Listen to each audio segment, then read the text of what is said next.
On today's episode, I speak with Jane Kristoffy of Right Track Educational Services. She brings such a great perspective because she's bringing her professional experience as an educational and career counselor, as well as her perspective as a parent of teenagers. We talk about so many incredible things, including how helicopter or snowplow parents are affecting today's young people, how to identify students who might be eligible or good candidates for a gap year, as well as some of the really key elements and skills that are developed over the course of a gap year that can really benefit somebody in their educational and career pathway further down. So I'm really excited for you to take a listen. So without further delay, here we go.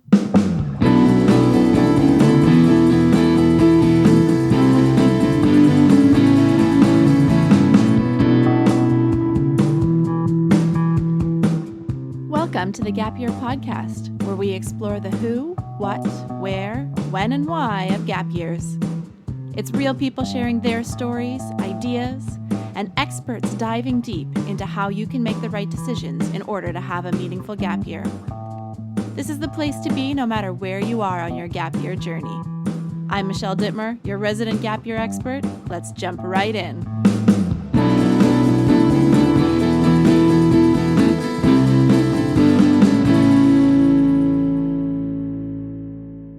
Hey there, and welcome to the Gap Year Podcast. Today, we are going to hear from Jane Kristoffy from Right Track Educational Services, and she's going to share a little bit about what she knows about the right type of person to take a gap year and what it actually means to benefit from this year. So, Jane, thanks so much for joining us today. Well, thanks, Michelle, for having me.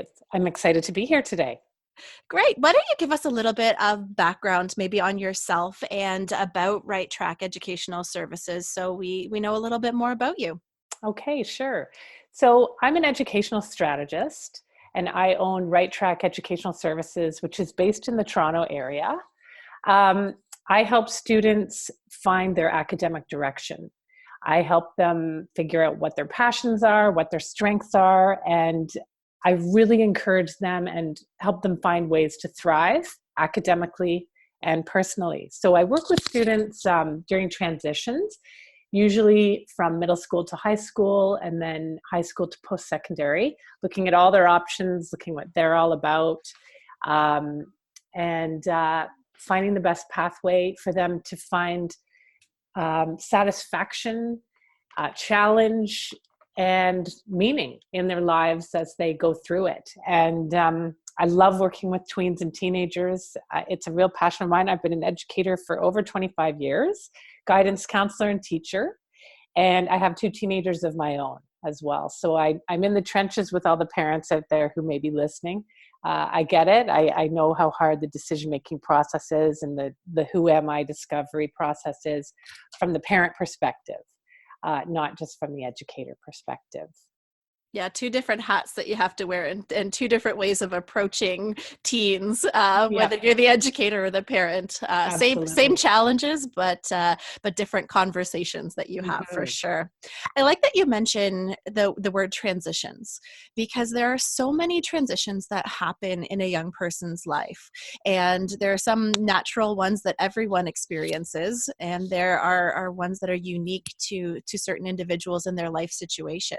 So I like that you mentioned that and acknowledge that these people are going through transition, and sometimes a gap year is a really good fit for that. So I think that's really important to factor in.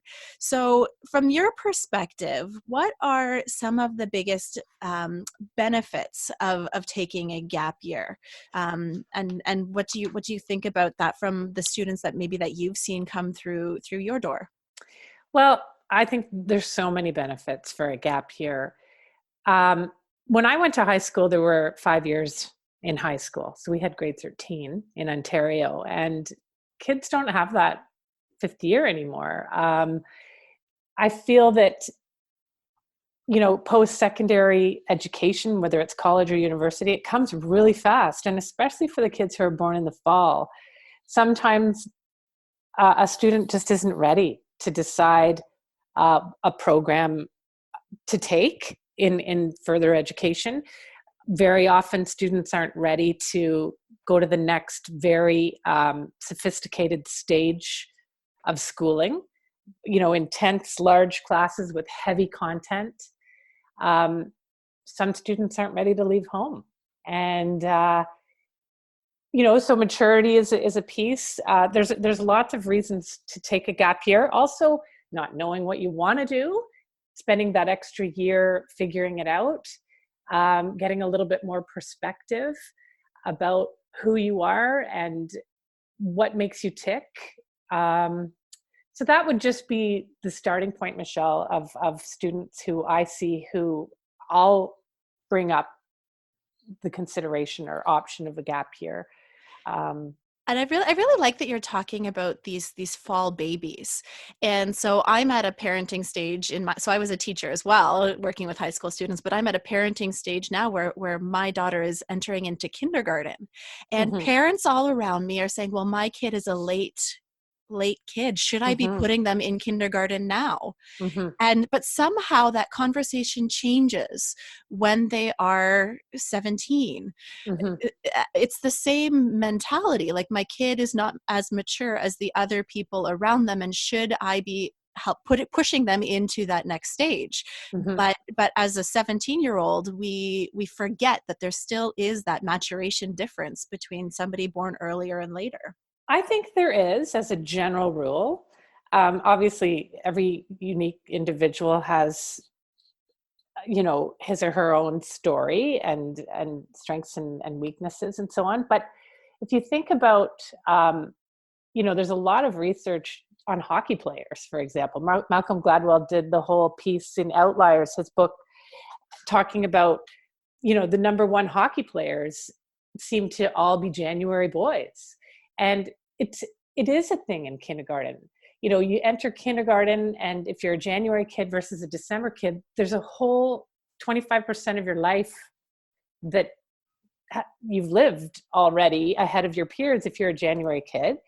The difference at the age of 17 is simply that for your lifetime so far, you've been more confident. You've had that feeling from day one that you're more ready than your peers are. And so it kind of compounds over the course of a elementary and high school journey.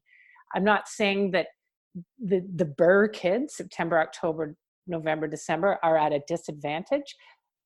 Not at all. I'm just saying we need to make this consideration. And sometimes, even in university, let's say you do go away to school, you're going to turn 19 later. So you won't be able to go into the pubs where your friends may be able to be served alcohol. You'll be left behind just by that one term, which is half of the school year at college or university. These things do make a difference.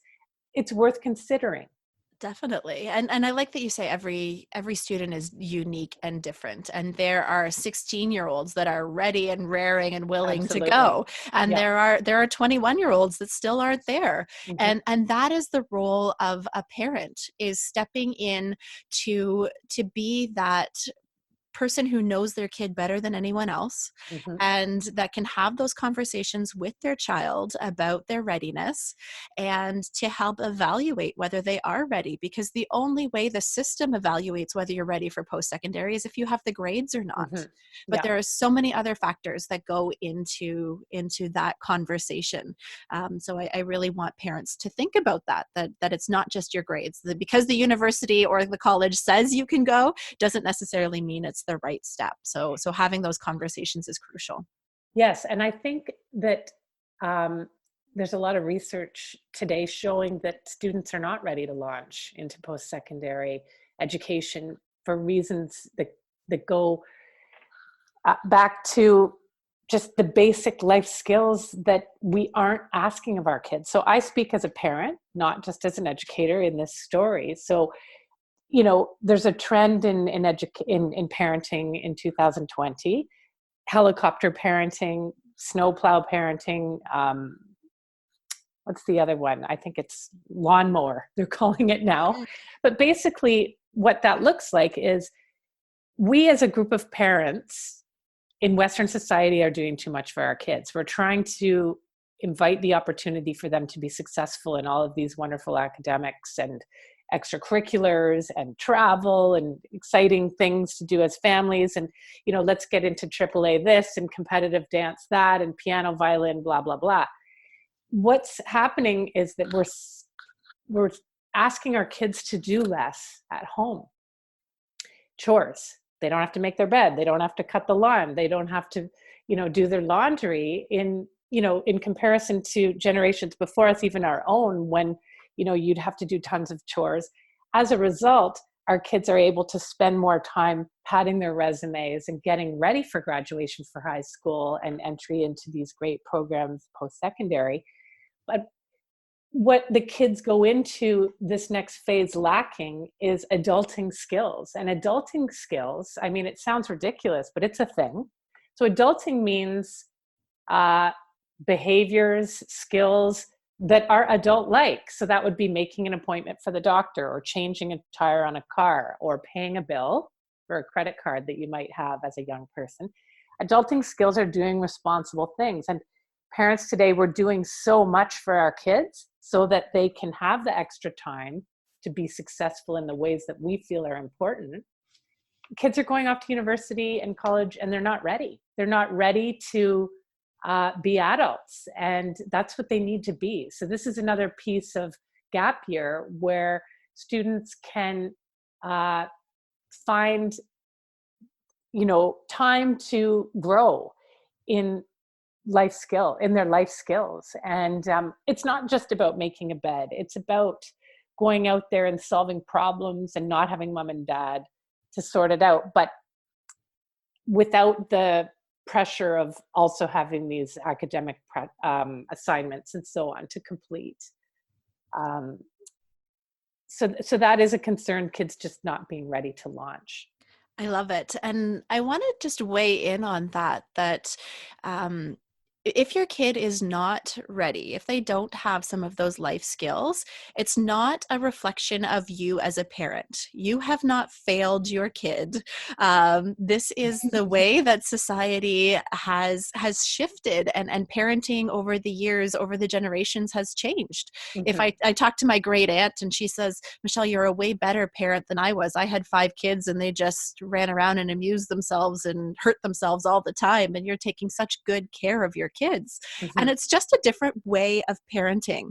But we have to realize that because we want what's best for our kid, we want them to become independent. We want them to become successful adults.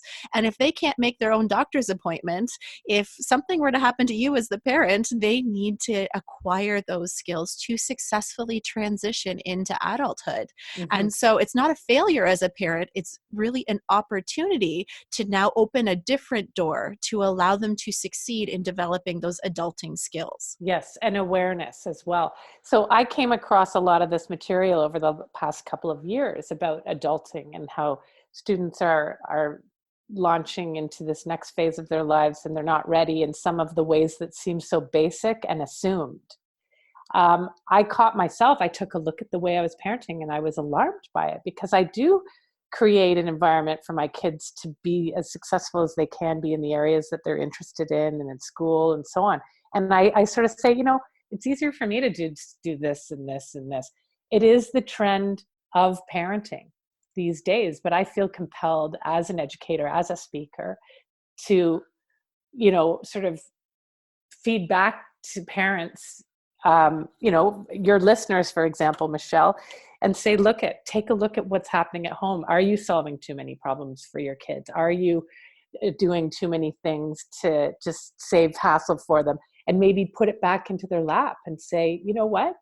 I'm not doing you any favors if I keep doing some of these things that, by the way, I kind of love doing for you. Right? Yeah. Yeah. So it's all rooted in what is best for our kids. And I think we need to honor that in parents, and what's best for our kid is helping them to launch and to gain those skills.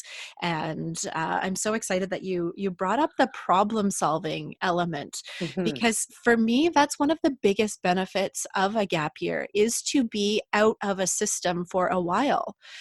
There's lots of co-op programs that you can do. There's lots of travel programs that you can do. But when you are are outside of a system. So for your high school career, you're often allowed to make decisions, but it's picked from one of these 6 courses, and fit within this box. But when we take you out of the system, out of the educational system for a while, you're exposed to so many more problems for yourself that you need to solve, and so many other decisions that you need to make that are important for your gap year, important for your development, but they are not life or death situations. So it's really kind of a stepping stone to develop those decision making, those problem solving skills in a very safe environment that is not going to drastically impact the rest of your life. You're going to be gaining those skills and those micro credentials along the way, but it's not going to shape the rest of your life. I agree. I also feel there's a bit of anonymity with, projects or jobs or programs that students can take abroad. If this is a short-term experience and students go away and they try different things, and if there is failure or stumble or obstacle or challenge, it doesn't matter because it's short-term. It's not going to impact their future in a huge way, except in a good way, because they're learning how to take risks and see that, it's not the end of the world if something doesn't work out. If I take the wrong turn going down this road, I can come back and take the other fork if I need to. I can rejig my plan, and there isn't this huge problem if something goes wrong. So I feel that risk taking is more safe because there isn't a huge, failure or impact with a wrong decision or move if a risk goes sour. And I think that sometimes we have this really negative connotation around risk-taking and failure. And as parents, we don't want to set our kids up for failure. We don't want to put them in risky situations. And it's not necessarily that these are risky situations like go walk out on a ledge of a building, but they're situations where they're putting themselves in an opportunity to succeed or to be really challenged by something. And so I think we need to help parents understand why risk is so important for students or for young people. So I was wondering if you could weigh in a little bit on, maybe as a parent or as an educator, how can we help parents reframe this idea of testing out new things and taking those risks? Okay, well, I can just talk about resilience and perseverance. These are 2 big skills that are highly regarded by educators and employers so admissions teams and employers in the 21st century. So resilience is a muscle. We all have it, and some people have a small muscle and some people have a big one. And we can develop it by exposing ourselves to experiences that are challenging, in which we may have setbacks, disappointments, and so on. Failure is something, and setback, we cannot be afraid of it. We can't be afraid of it for our kids. The more they face challenge, the earlier in their life, the better for them to go through it, because they will build this resilience muscle. And in order to be successful and to grow, we need to take risks. We need to risk failure. And if failure does occur, it doesn't matter. You try something new again in a different direction, and you've learned something, and you also realize that this is part of life. Just because you've had a setback, it doesn't mean that everything stops and you can't go on. It means that you tried it, didn't work, off you go. Let's try something new. And, I find I do a lot of coaching for students when it comes to getting, jobs or scholarships, admissions into independent schools and into university programs that are very competitive. And so the interview process, I take them through, one of the main questions that they're asked at every level of education and employment is, what is a failure you've had in your life and how did you handle it? Or what is a setback? What's a challenge you face day in and day out and how are you managing it? this is a buzzword, and resilience and perseverance are buzzwords. And these schools and employers, they want to know what has been hard for you, because they want to see that you're capable of coming through it. And it's also a major question on US, they have the college essay that accompanies all of their applications for colleges down there. It's also a question that you see in essays for some of the Canadian university entry documents. Basically, what's gone wrong in your life, and how'd you deal with it? They want to see that students are taking risks, that they're not afraid of it. And frankly, the sooner you can expose your kids to challenge and situations of where they're building their resilience due to taking risks, the better. They're better, because they'll get into the habit of doing it. They won't be afraid of doing it. Definitely. And I want to take it one step further as well. So you talked about the admissions process, you talked about getting a job, but it also extends just into everyday life. So yes, these are tangible things that you could speak to in an interview or a resume, but also your daily life improves because when you have that perseverance and when you have a stronger or bigger resilience muscle, like you were talking about, you're able to take on different things in your life that maybe not necessarily education track or career track, but you expose yourself to different relationships. You make more friends. You get out of your comfort zone and into your challenge zone more often, which leads to a more robust, more well-rounded life. And we can check back in with the mental health the checkbox there.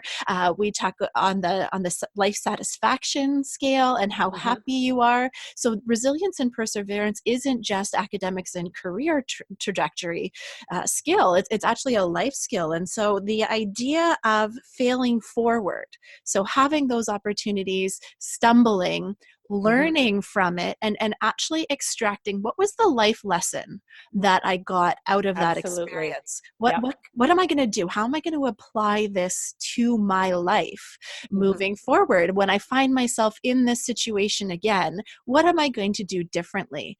And this is why I have built my gap year certification program the way that I have, because it's all about extracting those life lessons. So it's not about being perfect. It's not about having the best, shiniest Instagram feed that you could possibly have. It's not about the resume with the most things on it. It's about what life lessons are you getting out of your gap year. So I'm so glad you brought up those two skills, because they are so essential. They're absolutely essential 21st century skills, as well as self-efficacy. And that means that a person believes in their own capabilities. So we need to ensure our kids have self-efficacy from an early age, and gap year is a great way for them to develop it. So off they go into the world, whether it's work, something abroad in a program, maybe it's work abroad, maybe it's starting an entrepreneurial pursuit, during the gap year, whatever it is that a student chooses to do. Self-efficacy is the goal to build. So feeling capable and able. And students are lacking that as they go off to university these days. There's a higher failure rate, there's a higher transfer rate, there's a higher mental health concern. Students are transferring within the school they choose into different departments, which, by the way, I support all of the above. I think whatever a student needs to do through their educational journey is okay. And wrong moves aren't wrong moves. They're just attempts, let's go in this direction, and oh, no, that's not the right fit. So how can we change direction back and find our way? And there's really nothing wrong with that. There's no rush. And I feel that also finding out what you don't want to do is sometimes more valuable than finding out what you do want to do. So the wrong moves are really powerful in a good way. Yeah, I can think back on my life and those lessons where I discovered something that I did not like stick with me so strongly, and it's so true to be able to see the value on both sides of that, Mm-hmm. and no life experience is ever a waste. Mm-hmm. And we can say that as grown people, we know, Exactly. but it's hard to believe that when you're in high school and going through. But I counsel my students who are sort of grade 10, 11, the ones who come to me and say, Jane, I have to choose my course selection for grade 11. I've got to decide what the sciences and the maths and what am I supposed to do? And I just say, look at, what do you hate? Is there anything that you hate or you don't like? And sometimes students do have that. That's a very powerful way of narrowing out something in the decision making process. And so when things go wrong, or when you realize that something isn't of your liking, that's powerful information for your next move.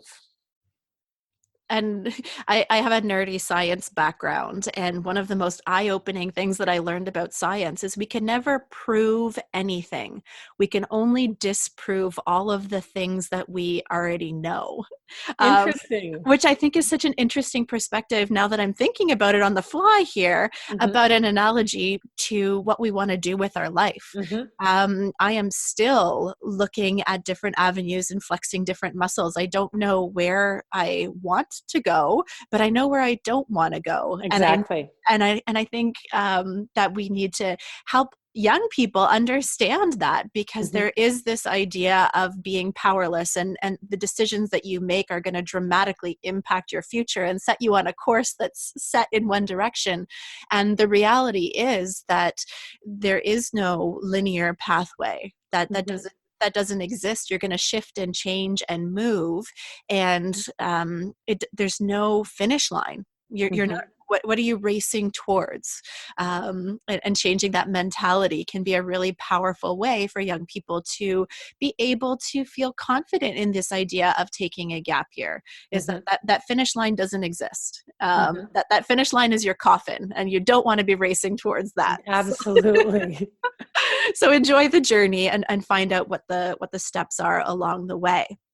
So you get a lot of people coming through your door, and there are some people that you can spot a mile away that might be a really good fit for a gap year. Mm-hmm. What are some of the things that you notice in those folks that might help parents to understand if their kid might be a good candidate, or a student who's listening who might be like, that sounds a little bit like me?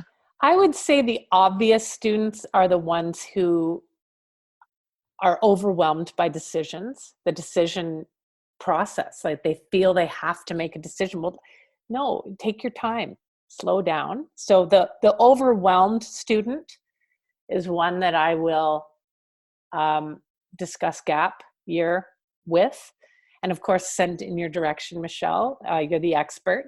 So a student who's apathetic about further education, I don't want that student investing time and money in more school if they don't have a passionate feeling about going on. Um, those would be the two main ones. Some students know, that and so that's another student who's the obvious pick. But I think the apathetic and the overwhelmed, um, those are students I advise to take a year off. Sometimes parents will speak to me in advance of a meeting with a child and talk about their concerns about maturity, readiness. So those are students as well who I like to open up the discussion. And I think it's interesting. I've been seeing a lot more of this in recent years, where the parents are the ones saying, you need to slow down. And the kid is saying, no, no, no, no, I need to go, go, go, Mm-hmm. which I think is interesting. And then on the other hand, there are those ones who are so overwhelmed, but still need a little bit of extra time. And the encouragement from parents is so valuable. Parents are the strongest influencer of post-secondary pathways. Mm-hmm. And I'm not sure parents realize that the comments that they make sit so heavily with their kids or in a very positive way, to what the young person will consider for their future pathways. Mm-hmm. So I like that you talk about the student perspective, but also about that parent Mm-hmm. perspective. Yeah, parents have huge influence with these decisions for sure. What about some of those sneaky students that don't necessarily come with lights flashing saying, I'm a perfect candidate for a gap year? Are there any ones that are a little bit sneakier? I'm not sure. I would say every student is different who's in my office. Looking at marks, I mean, if a student doesn't have strong marks and strong study skills, but really wants to go to university because their friends are all doing it, I, alarm bells will go off because, if you're off at school with a lot of freedom or maybe living at home, still the workload is so heavy. Without the really strong study skills and time management, it's going to be hard to be successful. So with those students, I will be very direct and I'll say, look, are you cut out for this at this point? So now that these folks have decided that a gap year is the right thing for them, are there things that you could think about or share with us that you would advise that they structure into their gap year if they're not really sure what their next steps are in terms of educational study or career study? Is there any tips or advice that you might throw? I think, you know, to be blunt, this is not the gap year planning piece is not my area of expertise. But I don't want the year to be wasted. I want there to be intention behind the choices in it, so that at the end of it, students have pride in their experience and something to tell, like a story to tell about what they accomplished and what they learned about themselves. For example, maybe upgrading courses, further education towards maybe getting into a program with that gap, application to post-secondary during the gap year. Maybe their marks will have improved, so they've got more options available to them. So I think an academic piece is a powerful way to spend time working to earn money and gain experience, learn more about the career world, what options are available, what you like and what you don't like. I think that's a powerful way to spend time. And I think adventure is a piece that I would love. If I was a gap year candidate, I would like to look at what can I do abroad? How can I become more worldly and just gain perspective on where I fit in the world, in globally, in my community. So I guess there's three pieces. There's sort of work experience, upgrading so that more options are available academically if I choose. And then the other piece is adventure. I love that. And we often talk about the earn, learn, and give back model, Mm-hmm. where you do some working, you earn some money, you learn something about the world and about yourself, and Yeah. then you figure out how you use your own gifts and talents to give back to the world in some way, whether that's in your local community or abroad. Yeah, I love the give back piece. Yeah, so I think it's really neat that that we're very much aligned on how we think that time should be spent, or how that time should be intentionally spent, Mm-hmm. which is so great. I think it's important during the gap year to keep one's eye on important dates. If the student is planning to go back to school, then she needs to be aware of, what paperwork needs to be gathered, what are the deadlines for entry into admission that following September. And that's a whole other discussion, but just having a plan, being aware, intentionally organizing that gap year, I think is a smart way to approach it.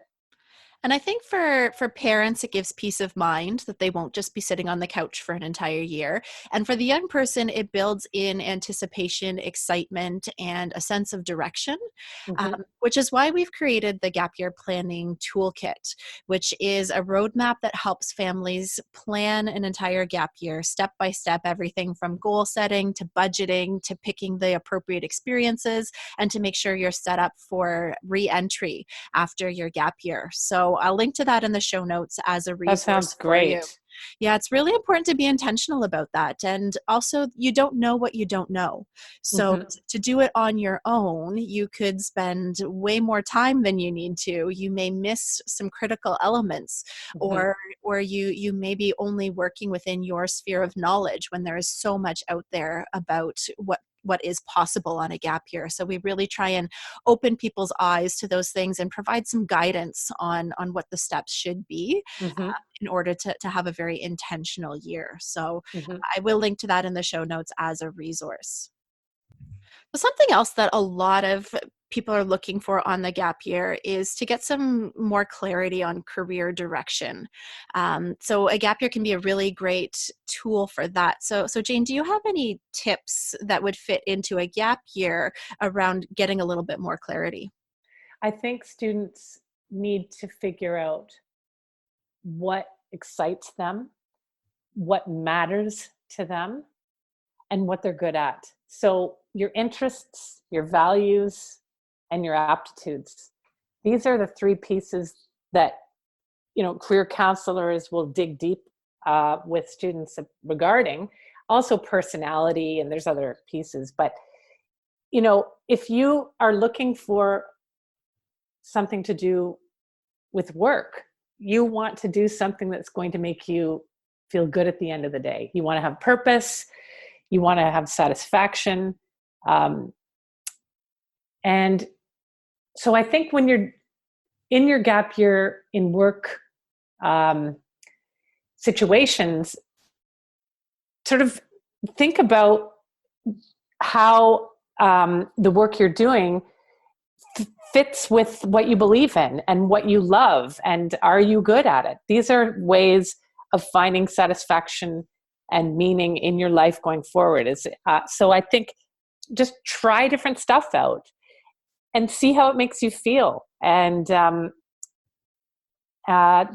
with career discovery, it's all about trying different things, figuring out what you don't like, what you do like, what matters to you. And I think with the what you're good at piece, I really feel strongly about growth mindset and grit, which are two other life skills that, Michelle, we could talk about for a long time.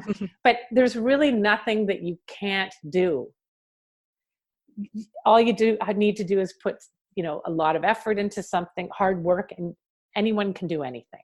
So I wouldn't worry too much about the aptitude piece. It's more about what motivates you and what do you like to do. So during the gap year, try to figure that out. And I think what a luxurious way to spend time preparing for your career, by taking a gap year and giving yourself time to figure out what the next step in life is going to be.